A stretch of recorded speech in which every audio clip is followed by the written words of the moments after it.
ఆ భగవంతుడి దయ వల్ల కేవలం అక్కినేని నాగేశ్వరరావు గారి కుటుంబ సభ్యులకి మాత్రమే కాదు, మనందరికీ కూడా ఆయన సన్నిధిలో ఉండేటువంటి అదృష్టం ఆ భగవంతుడు కలిగించాడు చెప్తూ thank you so much Venkat గారు. అండ్ ఇప్పుడే ఇక్కడికి విచ్చేసినటువంటి మహేష్ బాబు గారికి, నమ్రత గారికి సాదర స్వాగతం పలుకుతున్నాము. అండ్ మహేష్ గారిని వచ్చి అక్కినేని నాగేశ్వరరావు గారి స్టాచ్యూకి ఫ్లవర్స్ వేయవలసిందిగా రిక్వెస్ట్ చేస్తున్నాము.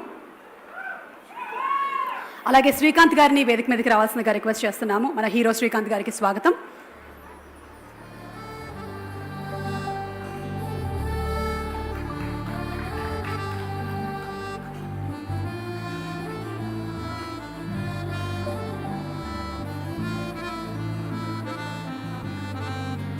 Thank you so much Mahesh గారు. అండ్ అలాగే సుబ్బిరామ్ రెడ్డి గారికి సాదర స్వాగతం పలుకుతున్నాము.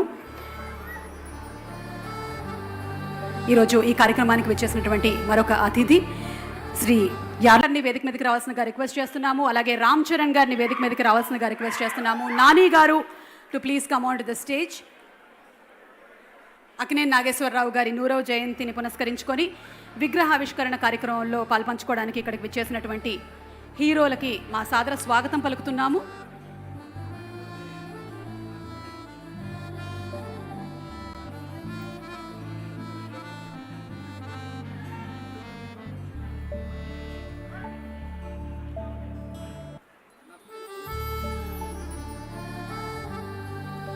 తెలుగు చలనచిత్ర పరిశ్రమలో కథానాయకుడిగా అక్కినేని నాగేశ్వరరావు గారు ప్రారంభించినటువంటి ఈ అద్భుతాన్ని కొనసాగిస్తూ దేశ విదేశాల్లో తెలుగు సినిమా పేరు ప్రఖ్యాతల్ని ఇనుమడింపచేస్తున్నారు. ఇక్కడ ఉన్నవాళ్ళు మేమే కాదు,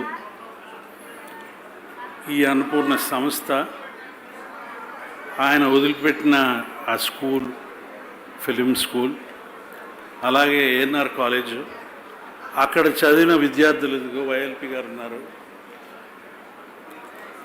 అందరికంటే ముఖ్యం ఆయన వదిలిపెట్టి వెళ్ళిన సినిమాలు, వారి అభిమానులు మీలాగా అందరూ ఆయన తీపి గుర్తులు.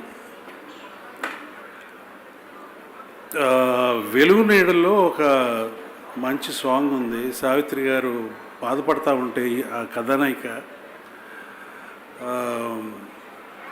నాగేశ్వరరావు గారు హీరోగా ఒక పాట పాడారు.